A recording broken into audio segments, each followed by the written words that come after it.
Hi everybody, it's me, Beth Maitland with Drama Queen Bee Quilt Studios, and we're downstairs in the studio. And I have another quick tip in my vlog, which is at number 10, I think.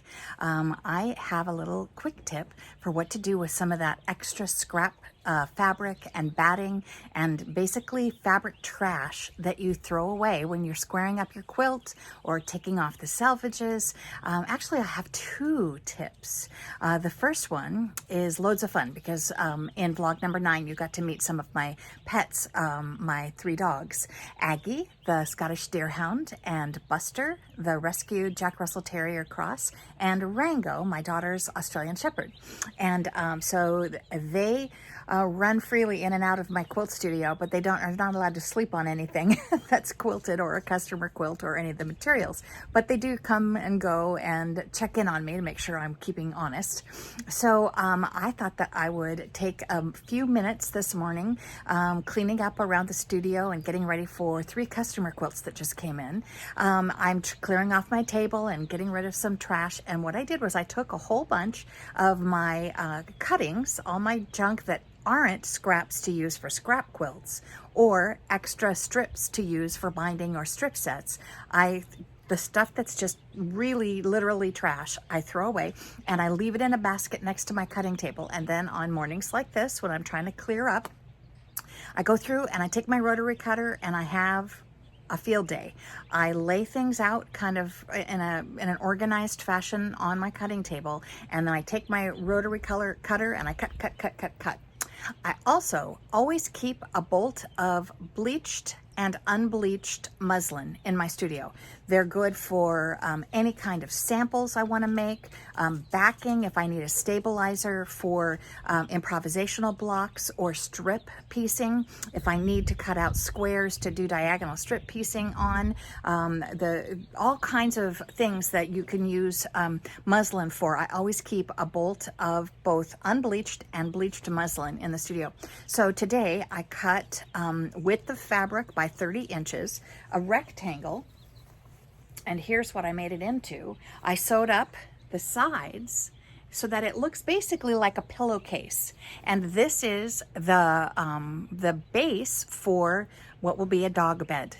And to use up all of those scraps, why pay for stuffing? Why continue to try to be conscientious about our world and our environment? And why waste all those scraps? So here they are, all cut up into a million pieces and stuffed into my 30-inch by width of fabric pillowcase, basically. See? Woo! I cut them up into bits. I dropped some. I cut them up into bits that are, this is fun. This is not in any way regiment. So I just lay everything out kind of parallel on my cutting mat and then just go across and cut everything into little pieces about this size. And then I stuff them all in this bag.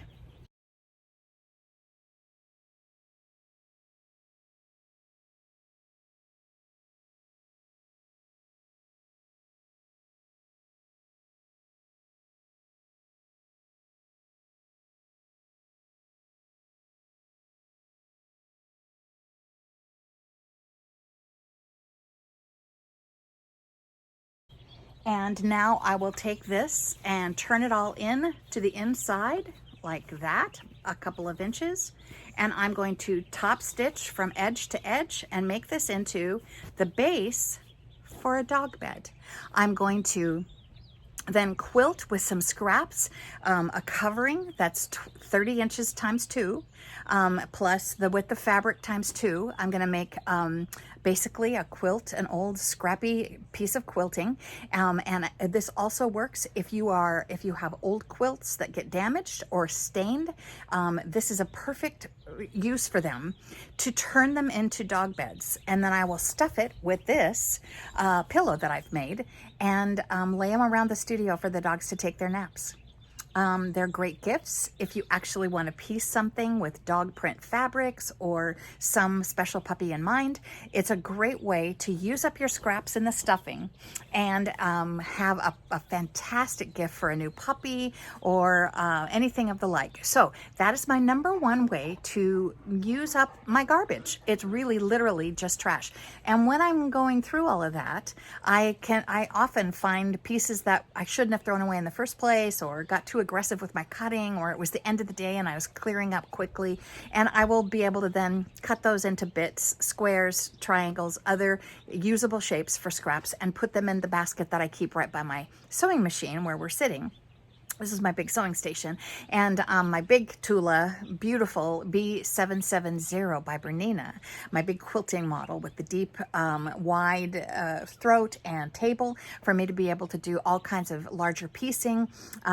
It's a pleasure to work on this sewing machine, and so by it is another basket down by my knees full of little scraps, and when I just need to sort of clear up or clear my head, I do the scrap piecing, and we've talked about some of that before, and I have a couple of lessons in my tutorials that are not vlogs on my YouTube channel. If you want to click around and have some projects that you want to use up your scraps with, there's a lesson on improvisational piecing. There's a lesson on improvisational log cabin squares, how to use up scraps in small projects. We talked about making journal covers. We talked about making our beautiful lavender and flaxseed relaxation pillows. So there's lots of things to do with scraps, but this is a way to actually eliminate your garbage. You just see it all inside, all cut up into little bitty pieces. It's nice and squishy. A lot of it is batting.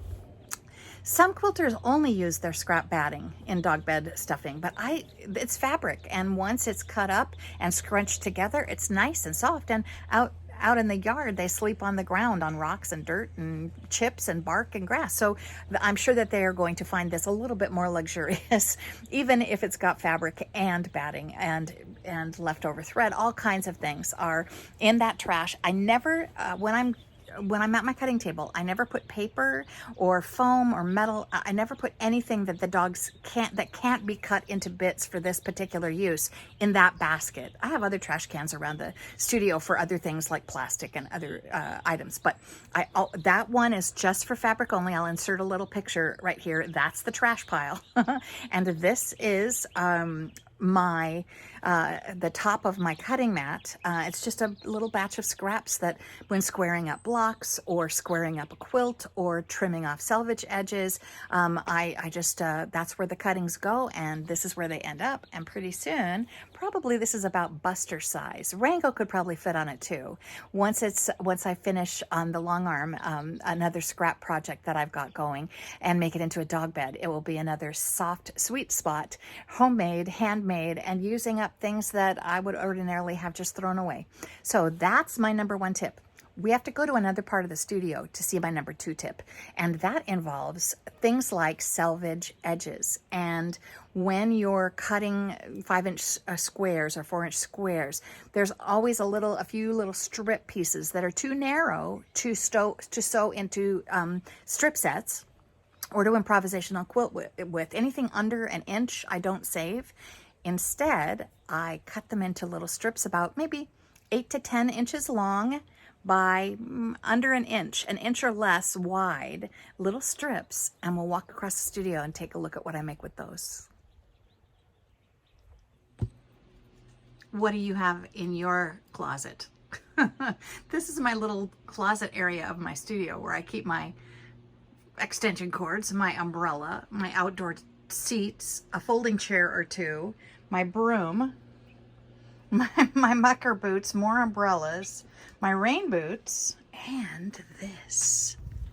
This is what I do with my little 10-inch strips I was telling you about.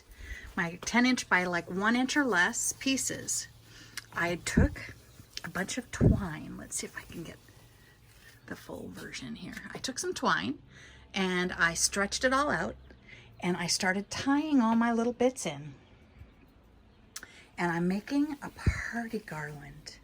This, when I have a birthday treat or people over for tea or my niece and nephew's children come to visit, I take this really fun, scrappy long mess of stuff, and I hang it up and catch the wind.